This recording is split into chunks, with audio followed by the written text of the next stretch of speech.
Kintsugi Heroes brings you the following River Murray flood recovery story, jointly funded by the Commonwealth and South Australian governments under the Disaster Recovery Funding Arrangements. To find out more about this podcast, head to kintsugiheroes.com.au. The 2022 River Murray floods in South Australia were caused by record water inflows from the Murray-Darling Basin due to heavy upstream rainfall. The slowly rising floodwaters inundated homes, businesses and farmland, causing widespread displacement, infrastructure damage and agricultural losses. The disaster significantly impacted local economies, communities and led to the region's long-term recovery. In this special limited series of Kintsugi Heroes, John Milham sits down with members of the Riverlands community and gives them space to share their experiences of their personal adversity and community resilience. It's only through connection and empathy that there can be a path to recovery. These stories of trauma can be confronting. If you find they have a triggering effect, please reach out to someone who can help keep you safe. Now listen in as John takes you to the Riverland recovery stories with Kintsugi Heroes. Hello everyone and welcome to the first of our podcast series around the Riverland and Murray Lands flood recovery stories going back to 2022 and 2023. I'm Ian Westmoreland, the founder and CEO of Kintsugi Heroes. And for this podcast, we're doing something different. John Milham, who's normally the host of these conversations, is actually on the other side of the microphone. And I'm going to be doing the hosting duties. So John is a friend of mine. He's also a hero of mine. And I love the way he uses his insight, sensitivity, lived experience, and great sense of humor to host many powerful conversations across Kintsugi Heroes. Apart from being a Kintsugi Heroes host, John is also the New South Wales State Coordinator for Lived Experience Australia, a group facilitator for Parents Beyond Breakup, which I'm also an ambassador for. He's a suicide prevention consultant and chairman for CARE's Northern Beaches. He's a training and development consultant for Mentoring Men, and he's a director of Kintsugi Heroes. So there's a real mouthful, but he's a man with a passion to give back to the community, and I just love his heart for Kintsugi Heroes, but also for just people in general. John also has extensive experience that strongly connects him with the project that we're going to talk about today through his own lived experience. So welcome, John. Welcome, mate. That sounds amazing. Who is that bloke you're talking to? Like, he sounds very busy, right? And I feel like I'm not busy enough, so it's interesting. Yeah. But thank you, man. That's wonderful. Great job. Well, thanks for this opportunity to host and to chat to you. And I'm sure you'll let me know later on how I've gone as a host. Yeah, notes will be taken, and so far so good. So far great. Right. Okay, so can I take you back to I guess your lived experience as a kid in rural New South Wales, and there was a flood event there, and maybe take us back to that first experience and what you remember of that, and take us through that journey. Yeah. Look, I have to say floods are big events, right? They're big events. And we moved from one country region down the south coast of New South Wales to a very different country region, which was the Spring Plains out past Narrabri to a place called Wee Waa, which was a centre of cotton production in New South Wales and Australia. In fact, it was the biggest cotton producing area in the Southern Hemisphere.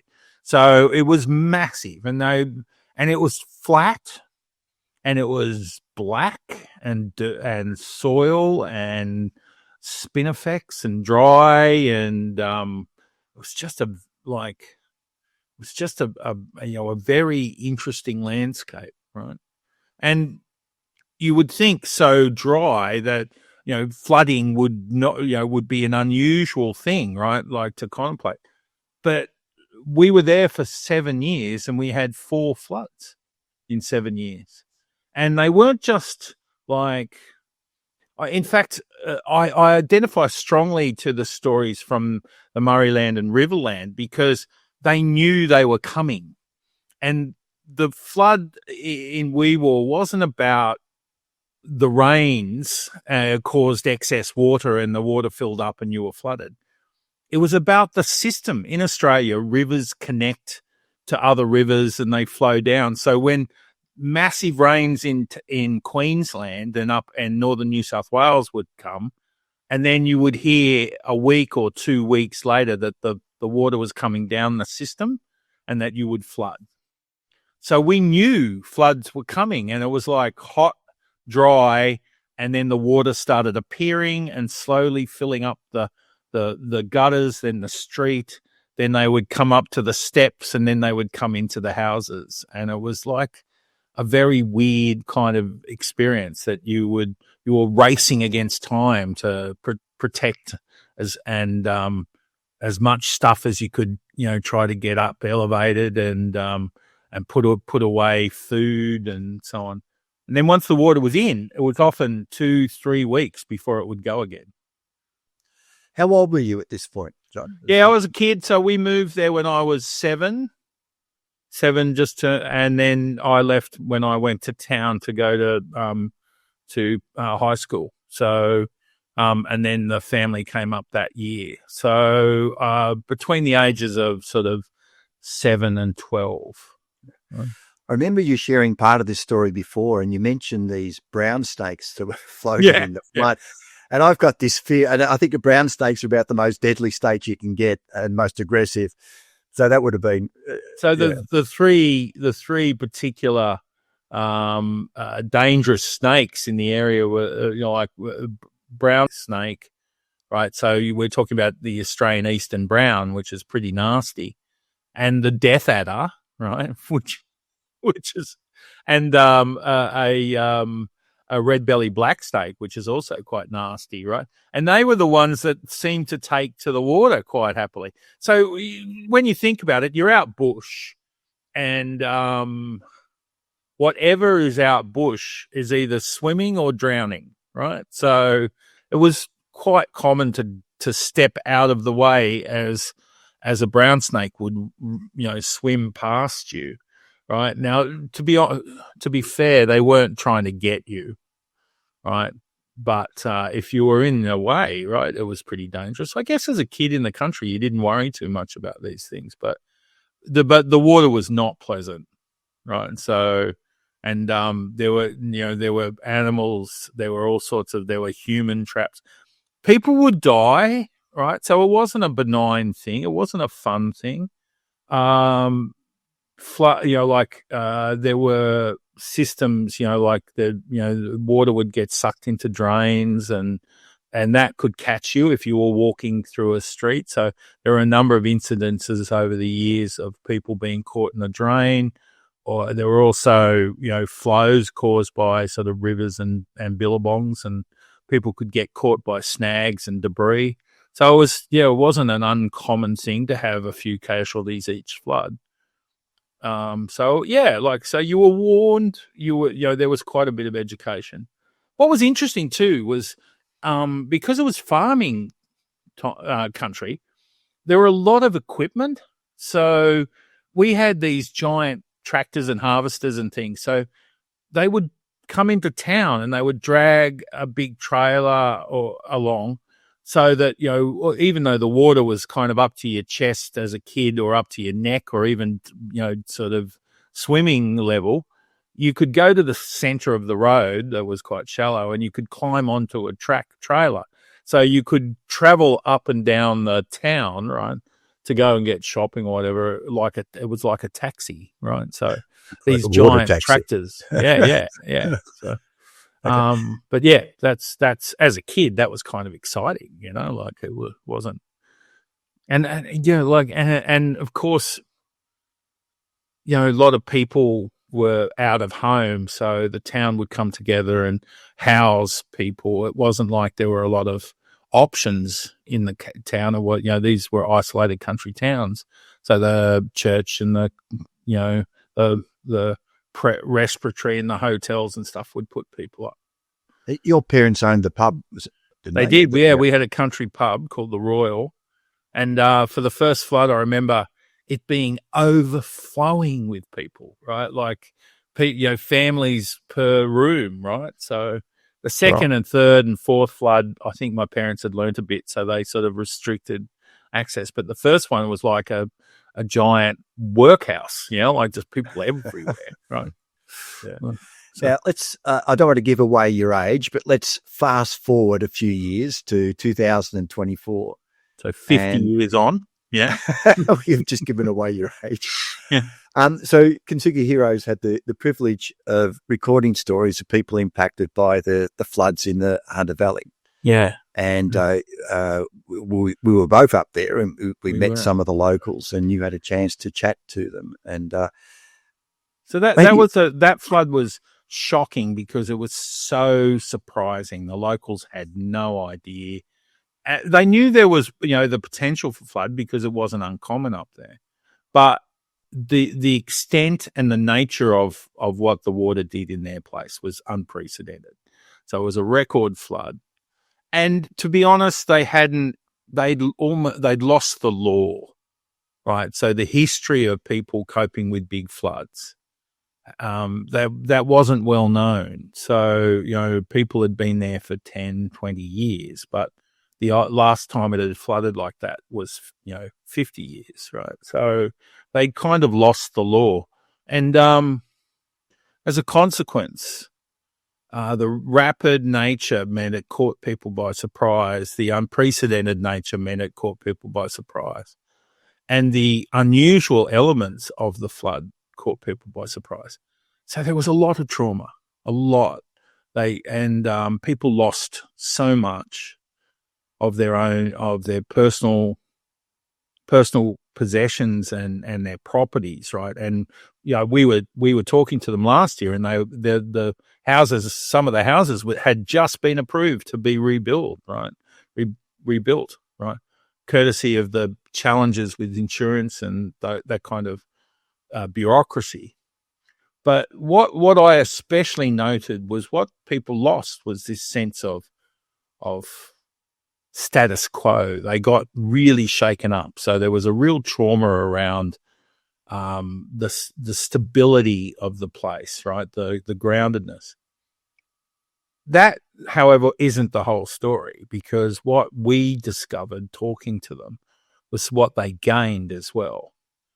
And they gained this amazing sense of community that had been fragmented at best, right? And they gained an awareness of the characters of their own community, their own resilience. They gained a sense of the good and the bad of their community, right? And they owned that. And as a consequence, I think they were a richer place to be and to live. I think, despite the pain that was still evident, right? And we bumped into people who were still getting over things, right? Ultimately, there was growth that had happened as a group, and that was impressive. That was a real credit to them. You mentioned that there was no history readily available because it was such a big time frame between significant floods. But clearly through this project that we were both involved with, there is now a written history from individual stories on multiple platforms. Do you think that would be useful going forward? Yeah, I really do. I really think that's an important part of our process of capturing the stories and telling them and making them. I'm almost sure that in the local libraries and bookshelves, right, it's going to sit there and it's going to be unlooked for. And the next big rain, somebody's going to reach for one, right? And when I say they'd lost the law, there were people there who knew, right? And what I'm fascinated, an aspect of both places that we're talking to, is the recognition that there is knowledge in the elders and there is knowledge in the Indigenous population, that people are now much more aware and respectful of listening to.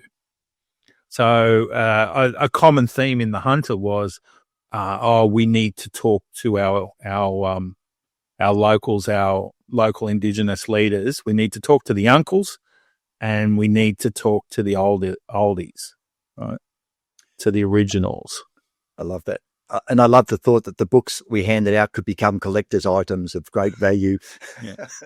And to be honest, in the Riverland and Murrayland, they're looking forward to that because they really recognised that they had lost some of the local river lore. So, John, let's move on to the Riverland and Murrayland stories. Can you set the scene for us? What happened in 2022 and 2023? So in 2022, there had it's a big river. So it's the major waterway system in Australia. So it's not that floods aren't a part of the history of the river, right? But there had been a lot of changes in recent years. So there hadn't been a huge flood since 1976. And the biggest flood of all time was 1956. So we're talking 70 plus years, 70-odd years, and 50 years for something that was, really significant. So, and there had been a lot of changes. So locks and flood development and a lot of commercial development along the river. So people hadn't known that, populations had grown. There was a thought that people were saying, oh, the river won't flood that way again. It's all changed, right? And it had been on the back of one of the worst droughts in history. So that, any water was seen as a good thing. But here's where it gets strange. The Riverland, the Murray River from sort of the border, just beyond the border from Victoria into Victoria and then down to, it's very different from the other end of the Murray. So when I went down there, and to be honest, we'd always heard about the Murray, and I had been on the Murray down towards, the Victoria, Hume Highway area, and I'd seen that, and it's an impressive river down there. But I had no idea the physical and, the grandeur, the power, the overwhelming aesthetic of the river, right? So when I turned up, just getting a tour along, the little towns and areas of natural phenomenon along the river, it is so impressive. It's a masterpiece.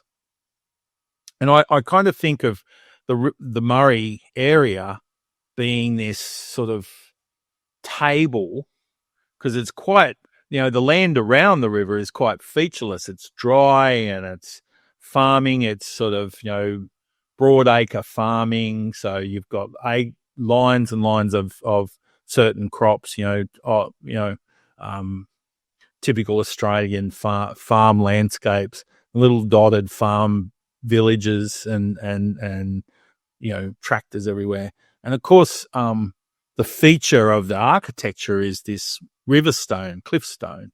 So all these little farms and barns and things are made out of stone, right? So it's very unique, but it's quite featureless. It's quite uniform.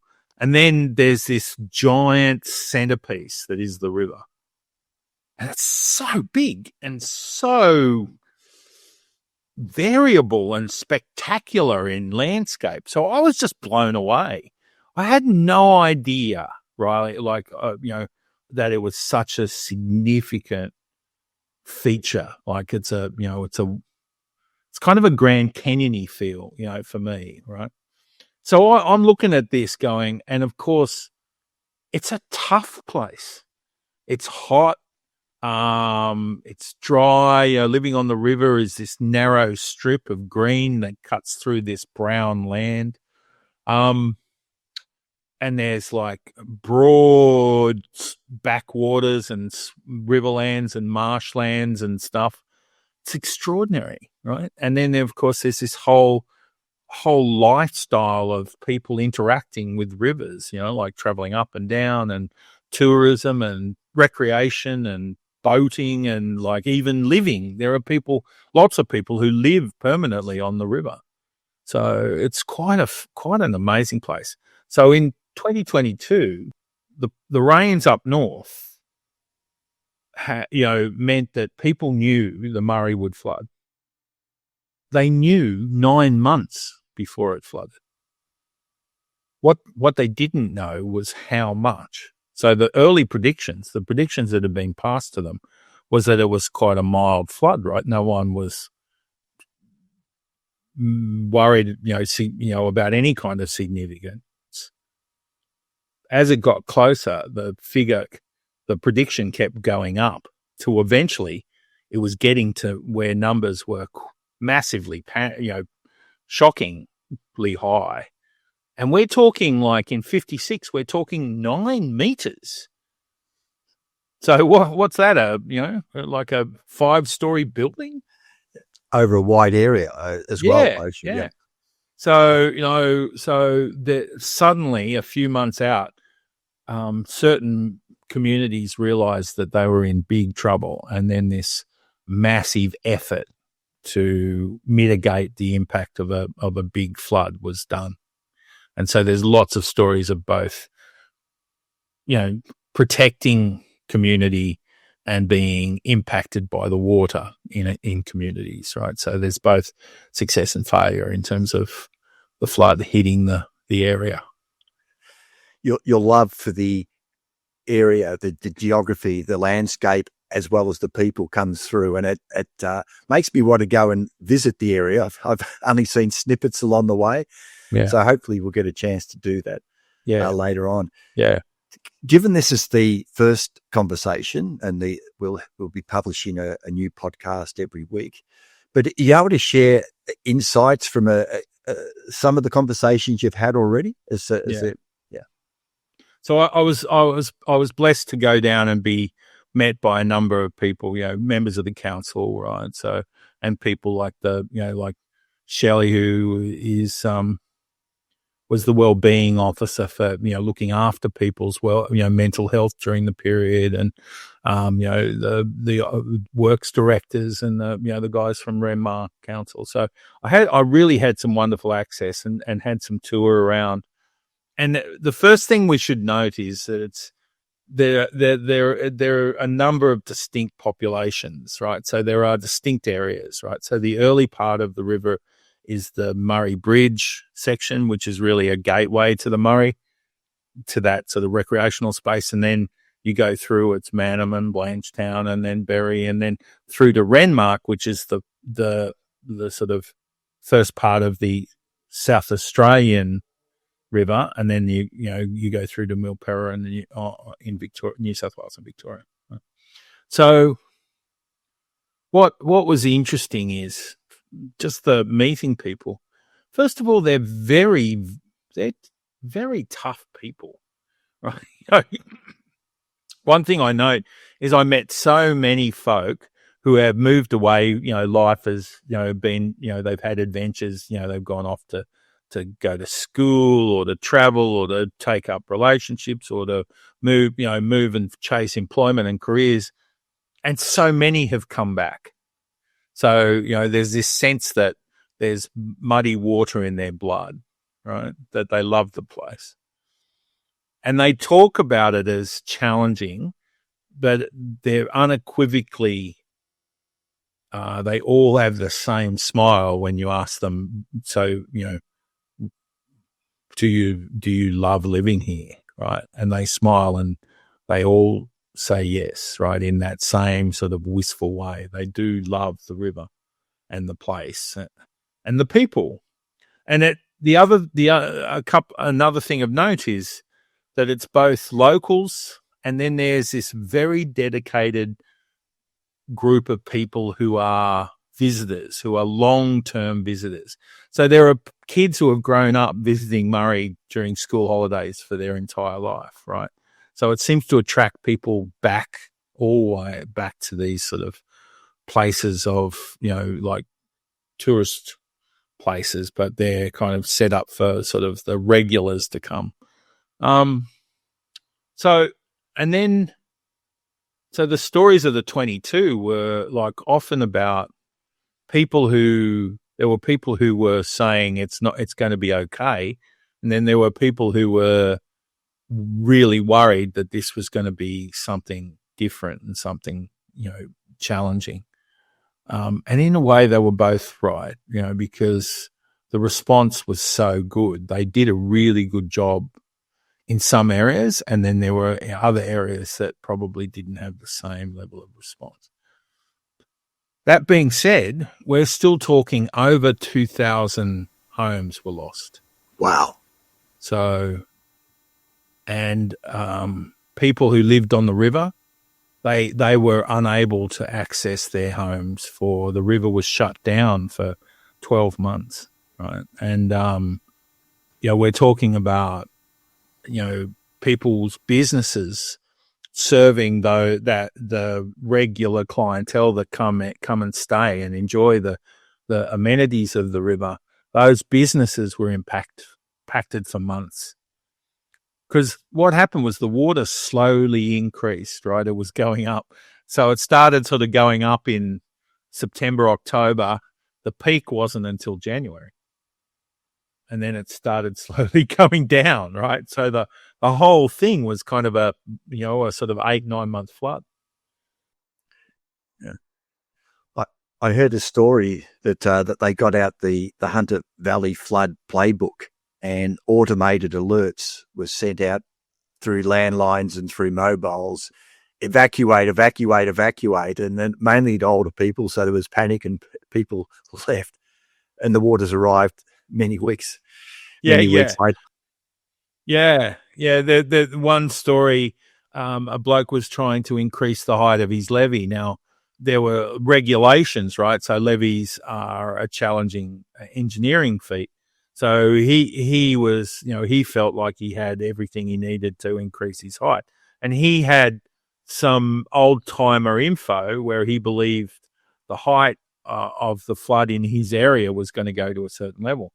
So his levee was like 30 centimeters short. So he was updating the levee to the height he believed was necessary. And the SES had intervened, right? They said, you don't have the engineering. It turned out that they were in error, right? So he's not a very happy chappy about this. But what was interesting was they there was a conflict, and in the end he was like threatened with arrests and all that. So he had to stop the work, and they insisted on evacuating. The water didn't breach the levee for another 2.5 weeks. So they evacuated him, and he couldn't take his trailers out, or he couldn't move anything, or he couldn't increase the height of the levee.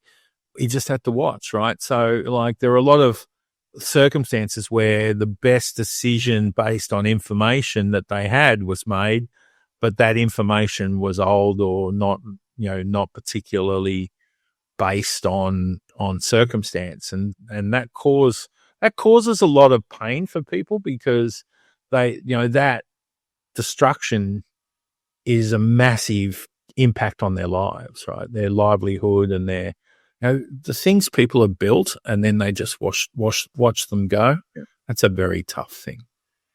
You've touched on some of this already, but can you maybe draw some parallels or comparisons between the Hunter Valley floods and the River Murray floods?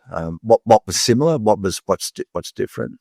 Well, what's similar is water is devastating to human endeavor, right? So what's similar is the water comes in, it takes your personal items, it destroys your goods and chattels. It kills your photos, it ruins your books. It makes everything stink. It makes everything get covered in mud. And it is incredibly difficult to clean. So the stories of post-flood cleanup are the same, right? There's often, nasty water around and nasty cleaning needed, and, just hard work and heartbreak, right? Those stories are the same. What's also the same is people struggling to get attention in some places. So there's always someone who gets the focus and gets the help, and then there seems to be always someone who gets missed out. And we found both of those in both places, right? In the Hunter, there were people who just had a story where they just did it tough, and we've spoken to people in South Australia with the same story. What is also the same is care for others in the community. There was so many, like Hunter Valley. They did. It was a very, it was like it was kind of a smaller place, right? But in the same way, they didn't know each other, and they, were introducing as they were helping, right? And strangers were helping. Here, it's kind of, there's this sensibility of people on the river get helped, right, by other people on the river. So there were people who were doing amazing things to support their community and take care of people. And that spirit, right, in rural Australia is so inspiring, just hearing those stories. And something I think we should be proud of, and also we should, like when Kintsugi tells the story, that's the real, the real glory of the story, right? The real inspiration is how Australians are capable of that kind of support for each other. Right. And it's the solution to so many things that are tough in Australian society at the moment. We're going through some tough time. And I think not just natural disasters, we need to be aware that on a day-to-day basis, that spirit that's in the community that comes out in these natural disasters, it can help save people's lives and their circumstances every day. Right. So that was common. What wasn't common is like the nature. One was quick. So the Hunter was rapid. It was 2.5 days in, and then it was like 2.5 days out. Right. And then people were just sitting there cross-legged, devastated, going, what just happened? Right. The Hunter, people are sitting there going, when is it going to happen? Right. Because they were sitting there cross-legged, waiting, slowly watching inch by inch the water creep up the wall. It was a classic. A friend of the Kintsugi project, Jubba Smith, who's interviewed, he talks about he was a amateur photographer, and he was asked by the council to keep a record. So there's a tree with notches from old floods in it, right, that had gone underwater in the 56. And he's slowly taken over the time until they wouldn't let him back in the park, right? He's slowly taken a photo every day of the water creeping up this tree, right? So it's like, and it became quite well known locally. People would, log on to see where the water was, right? So it was like, hanging over them for so long. And of course that concerns businesses, and it's a tourist place, so people were desperately worried about bringing people in and out and stuff like that. So it was a challenge, that side of things. Yeah. Do you think the lessons are going to be learned from both these flood events? Like you've raised, and the community's raised, a number of issues around insurance, around loss of business. In fact, I assume many of the properties on the River Murray weren't able to be insured in the first place, or people couldn't afford it. So that's such an important thing. So, like, given that, the profile's fairly low in the Hunter, right, people were talking about increased premiums and so on, and that was going to be a problem.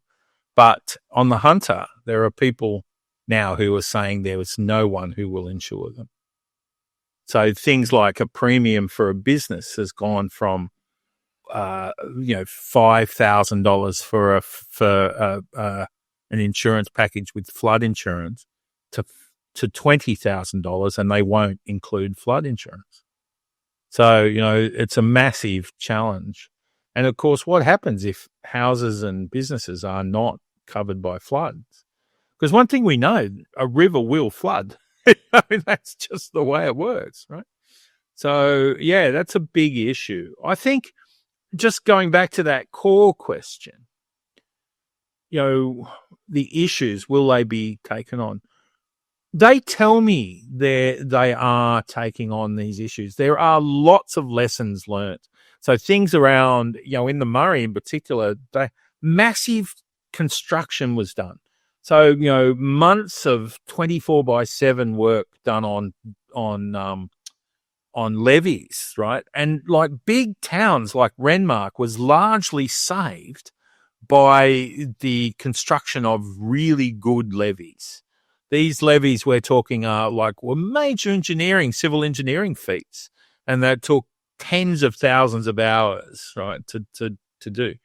And they were largely paid for by the government and councils, right? So that's a big impost. So I think there are people looking at what technology can do. So there are new ways of building walls, waterproof walls, and I think that might be something that'll be, progressed. Also, too, the lessons, we would sit down and talk, and they would talk about. They're very keen to see the book because those stories are capturing some of the the things they talked about. One bloke, old bloke, he talked about the lockmasters knew what was coming, right? And it sounds like a sort of a mysterious fantasy novel, right? But the lockmasters are people who are charged with maintaining the river for transport, using locks to get people down. And they're old rivermen, right? And they knew they had certain ways of understanding what the heights were going to be by the movement of water and the coverage. And their predictions were much more accurate than, say, the ones that were provided by the department, right? So this old bloke was saying the lockmasters always said it was going to be a big one, right? So, and what was interesting is I think people like the councils and like the environmental officers in the area, they are now sort of turned on to the law, the wisdom of the lockmasters and other people. So I think that's an important area that they've grown. What is also really significant is certain communities did super well at looking after each other, and others struggled a little bit. And I think there's some real goodwill to learn what was good and to pass on those lessons to other groups. And there's a lot of energy for tell me what you did, how you did it, so we can do the same. I think a scary thought is we're seeing more and more extreme climate change with floods, and interestingly, the area we're talking about is severe drought at the moment. Yeah. And you mentioned there's also been infrastructure changes along the river, which could either improve or exacerbate the impact of heavy rainfall. And it seems to me that having more accurate predictions about how high to build the levee banks, and it's what you're saying is that a lot of people were wrong. The official position was wrong in many cases. So, so maybe these lockmasters are going to be a part of the key. So, like that idea of I think there's challenges for our infrastructure and our climate people to start to become, much more sort of predictive and on the money. It was interesting, the feedback in the Hunter Valley was that the process for measuring flow and stuff was wrong. And it meant that some of the information was misdirected. And they're saying something similar, in certain people in the Riverland.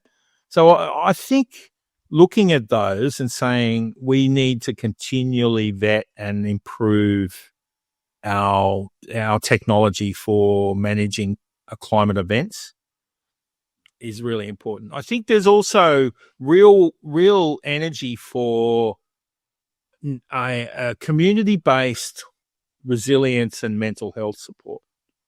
So being able to, support people who've gone through what is tremendously challenging event, particularly if you've lost things or you've, like your business or your home or, people who have lost their homes have not rebuilt, they've moved away. And that's not just challenging for them, of course, it's challenging for the community that's losing valuable members. So, those things have impact and need to be managed. And I think, so, one of the success stories was the wellbeing officers, and I think that needs to be carried on and recognized and promoted, funded for the future. And yeah, I think they're very keen to explore their stories. And I think that, so we've been welcomed with, such generous support. So I think says a lot of good things for them, understanding that, this is something that's going to be, that they may need to face again in the future. And it's going to be something that they'll need to be prepared for. John, finally, at a personal level, how's this experience been for you? And let's put both the Hunter Valley and the River Murray floods in that. Has it been a roller coaster of emotions? Or how's it left you at the end of doing this project? To be honest, so going around the Murray, right? There were moments where I really did connect back to my childhood, right? Going through floods and being scared or excited, right, as a kid, or but I also connected to the resilience of the community and the sort of coming together that community had. So, and to be honest, I just like talking to people, right? Talking just,